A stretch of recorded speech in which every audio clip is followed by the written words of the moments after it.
జనులకు తెలియని జపములు జరిపినదా మురళీ సఖీ వెనుకటి బ్రతుకున చేసిన పుణ్యమిదా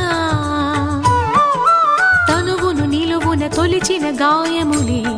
తన జన్మకి తరగని వరముల సిరులని తలచినదా